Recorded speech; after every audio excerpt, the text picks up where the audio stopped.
لک الحمد یا اللہ والصلاة والسلام علیک یا سیدی یا رسول اللہ۔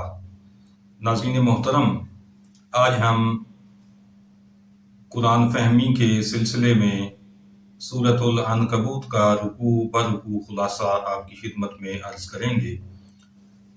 سورۃ العنکبوت 20ویں اور 21ویں پارے کی سورت ہے۔ اس کے 4 رکوع 20ویں پارے میں ہیں اور 3 21ویں پارے میں۔ ٹوٹل 7 رکوع ہیں، 69 آیات ہیں۔ یہ قرآن مقدس کی 29ویں سورہ مبارکہ ہے اپنی موجودہ ترتیب کے اعتبار سے۔ مکی صورت ہے۔ اس میں آزمائشوں میں صبر و استقامت کا انعام یہ بتایا گیا ہے کہ بارگاہ خداوندی میں سرفرازی نصیب ہوتی ہے۔ کفار مکہ کو اپنی جرت، جنگی وسائل کی فراوانی، عرب قبائل کی حمایت پر بہت گھمنڈ تھا۔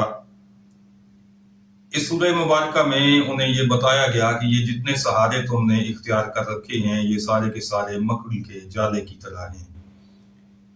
توحید کے دلائل بھی اس سورہ مبارکہ میں شامل ہیں، جیسے دیگر مکیہ سورتوں میں توحید کی بات ہوتی ہے اور شرک کی تردید ہوتی ہے۔ مسافران جادہ حق کی حوصلہ افزائی اور قدر افزائی بھی اس سورہ مبارکہ کے مضامین میں سے ایک اہم مضمون ہے۔ ناظرین محترم، سورہ عنکبوت کا پہلا رکوع، یہ 20ویں پارے کا 13واں رکوع ہے۔ اس میں یہ بتایا گیا ہے کہ زبان سے اقرار ایمان پر نجات نہیں ہوگی، بلکہ آزمائشیں آئیں گی جیسے اگلوں کو آزمایا گیا تھا۔ تو اللہ ضرور سچوں کو بھی دیکھے گا اور جھوٹوں کو بھی دیکھے گا، یعنی انہیں ظاہر کر دے گا سب کے سامنے۔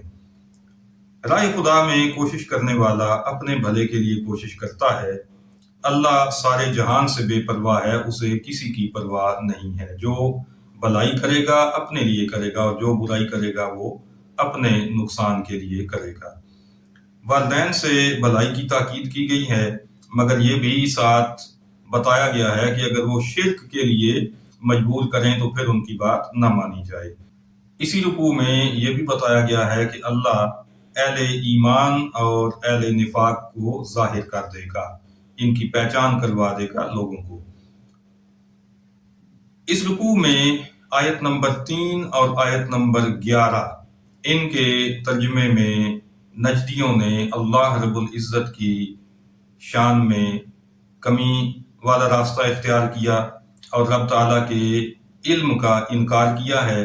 ڈسکرپشن میں آپ کو ہماری ویڈیو مل جائے گی جس میں ان دونوں آیات کے اردو تراجم کا تقابل پیش کیا گیا ہے۔ سورہ عنکبوت کا دوسرا رکوع 20ویں پارے کا 14واں رکوع ہے۔ حضرت سیدنا نوح علیہ السلام کا ذکر خیر ہے۔ آپ نے 950 سال قوم میں رہ کر دین حق کی تبلیغ کا فریضہ انجام دیا۔ قوم کے لوگوں نے ظلم کرنا نہ چھوڑا اور حق کی راہ نہ اپنائی تو طوفان نے انہیں غرق کر دیا۔ اللہ تعالیٰ نے حضرت نوح علیہ السلام اور آپ کے ساتھ کشتی میں سوار ہونے والے اہل ایمان کو بچا لیا۔ حضرت سیدنا ابراہیم علیہ السلام نے بھی قوم کو اللہ کی عبادت کی طرف دعوت دی اور بت پرستی سے روکا۔ اس رکوع میں یہ بھی بتایا گیا کہ منکرین حق کا انجام یہ ہوگا کہ اللہ کے سوا کوئی ان کا کام بنانے والا بھی نہیں ہوگا اور کوئی ان کا مددگار بھی نہیں ہوگا۔ تیسرا رکوع ہے سورہ عنکبوت کا 20ویں پارے کا یہ 15واں رکوع ہے۔ اس میں اللہ رب العزت نے یہ ارشاد فرمایا ہے کہ میری آیتوں اور میرے ملنے کو نہ ماننے والوں کے لیے دردناک عذاب ہے۔ قوم نے حضرت ابراہیم علیہ السلام کے دلائل توحید سے عاجز آ کر اور کوئی جواب نہ پا کر آپ کو آگ میں ڈالا، مگر اللہ رب العزت نے آپ کو بچا لیا۔ حضرت ابراہیم علیہ السلام نے فرمایا کہ بتوں سے تمہاری دوستی دنیا تک ہے، پھر تم دونوں یعنی مشرکین بھی اور ان کے بت بھی ایک دوسرے پر لعنت کرو گے اور تمہارا کوئی مددگار نہیں ہوگا۔ حضرت ابراہیم علیہ السلام کی ہجرت کا بھی اس میں ذکر ہے۔ اللہ رب العزت نے آپ کی نسل پاک میں نبوت رکھی اور آپ کو کتاب عطا فرمائی۔ یہی وجہ ہے کہ آپ کے بعد جتنے بھی انبیاء کرام آئے ہیں وہ سارے کے سارے آپ ہی کی نسل میں سے آئے ہیں۔ اسی رکوع میں حضرت لوط علیہ السلام کا بھی ذکر ہے کہ آپ نے قوم کو بدفعلی سے روکنے کے لیے انتہائی کوشش فرمائی، مگر وہ باز نہ آئے تو پھر آپ نے عذاب کے لیے رب کی بارگاہ میں دعا کر دی۔ چوتھا رکوع ہے سورہ عنکبوت کا، جو کہ 20ویں پارے کا 16واں اور آخری رکوع ہے۔ اس میں یہ بتایا گیا کہ اللہ نے لوط علیہ السلام کی قوم کو عذاب سے ہلاک کیا اور لوط علیہ السلام اور ان کے ماننے والوں کو بچا لیا۔ آپ کے گھرانے میں سے سب لوگ جو اہل ایمان تھے وہ بچا لیے گئے، سوائے آپ کی ایک زوجہ کے جو آپ پر ایمان نہ لائی تھی۔ مدین والوں کی جانب حضرت شعیب علیہ السلام کی بعثت کا تذکرہ ہے۔ انہوں نے بھی قوم کو توحید کی دعوت دی، قوم نے نافرمانی کی تو زلزلے سے ہلاک ہوئی۔ عاد و سمود کی ہلاکت، قارون، فرعون، حامان کی ہلاکت کا اس رکوع میں تذکرہ ہے۔ کسی کو پتھراؤ سے ہلاک کیا گیا، کسی کو چنگاڑ سے مارا گیا اور کسی کو ڈبو کر، کسی کو دسا کر۔ مختلف قسم کے عذاب مختلف قوموں پر آتے رہے۔ جن لوگوں نے اللہ کے سوا اور مالک بنا لیے، ان کی مثال مکڑی سے دی گئی ہے کہ اس کا گھر سب گھروں سے کمزور گھر ہوتا ہے۔ یہاں سے 21واں پارہ شروع ہوتا ہے۔ سورہ عنکبوت کا 5واں رکوع ہے، جو کہ 21ویں پارے کا پہلا رکوع ہے۔ اس میں ارشاد فرمایا گیا کہ تلاوت کرو اور نماز پڑھو۔ نماز کے بارے میں بتایا گیا ان الصلاۃ تنہی عن الفحشاء والمنکر، نماز برائیوں سے، بے حیائی سے، برے کاموں سے روکتی ہے۔ ناظرین محترم، ہم دیکھتے ہیں کہ ہمارے معاشرے میں بہت سارے لوگ 5 وقت کے نمازی ہوتے ہیں، بڑی پابندی سے، بڑی باقاعدگی سے اپنی نمازیں ادا کرتے ہیں، لیکن پھر بھی برائیوں سے اپنا دامن نہیں بچا پاتے۔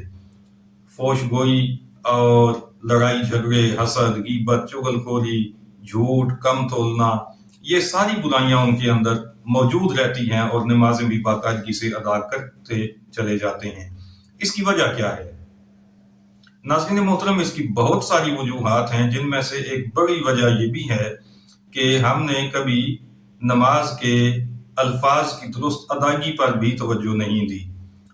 نماز کی صحیح ادائیگی کے لیے تجوید کا سیکھنا ہر مسلمان پر فرض ہے۔ کم از کم اتنی تجوید سیکھ لینا ہر مسلمان پر فرض ہے کہ وہ ایک جیسی آوازوں والے حروف میں امتیاز کر سکے۔ اگر سین کی جگہ سواد پڑے گا، سواد کی جگہ سا پڑے گا، اسی طرح سے زے کی جگہ زوا پڑے گا، زال کی جگہ کچھ اور پڑے گا، تو الفاظ کے معنی بدل جائیں گے، اور جب الفاظ کے معنی ہی بدل گئے، مفہوم ہی بدل گیا، تو وہ نماز قبول کیسے ہوگی؟ جب نماز قبول ہی نہیں ہے تو پھر وہ برائیوں اور بے حیائی سے روکے گی کیسے؟ اس لیے ہمیں اس معاملے میں بہت توجہ دینے کی ضرورت ہے۔ نماز کے الفاظ کی درست ادائیگی سیکھنے کے لیے ہر مسلمان کو کوشاں رہنا چاہیے اور اپنے قریبی علماء کرام کے پاس حاضر ہو کر اپنی نمازیں درست کرنی چاہیے۔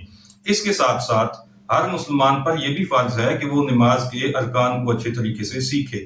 اسے معلوم ہونا چاہیے کہ نماز میں کون کون سی باتیں فرض ہیں، کون سی واجب ہیں، کون سی سنت ہیں اور کون سی مستحب ہیں، تاکہ اگر نماز میں کوئی غلطی ہو جائے تو اسے معلوم ہو کہ اس کو درست کیسے کرنا ہے۔ اگر فرض رہ گیا یا لیٹ ہو گیا تو اس کی درستی کیسے ہوگی، اگر واجب رہ گیا ہے تو اس کی درستگی کس طرح سے ہوگی، اور اگر کوئی سنت یا مستحب عمل ترک ہو جاتا ہے تو اس کا انجام کیا ہوگا۔ ان ساری چیزوں کو سیکھے بغیر نماز کی درست ادائیگی بالکل ناممکن ہے، اور یہی وجہ ہے کہ نمازوں میں ہمارے یہاں اثر نہیں آتا۔ اللہ تعالی ہمیں درست انداز میں نمازیں ادا کرنے کی توفیق عطا فرمائے، تاکہ ہماری نمازیں ہمیں بے حیائی اور برائی سے روکنے والی نمازیں بن جائیں۔ ناظرین محترم، ہم بات کر رہے تھے سورہ عنکبوت کے 5ویں رکوع کے حوالے سے۔ اس میں یہ حکم دیا گیا کہ کتابیوں سے ایسے انداز سے بات کرو، یعنی دلیل کے ساتھ ان کے ساتھ بات کی جائے اور انہیں دعوت حق دی جائے، مگر ظالموں پر سختی کرنے کا حکم دیا گیا۔ اسی رکوع میں نبی کریم رؤوف الرحیم صلی اللہ تعالیٰ علیہ وآلہ وسلم کے حوالے سے رب تعالیٰ نے ارشاد فرمایا کہ اے محبوب، اس سے پہلے تم کوئی کتاب نہ پڑھتے تھے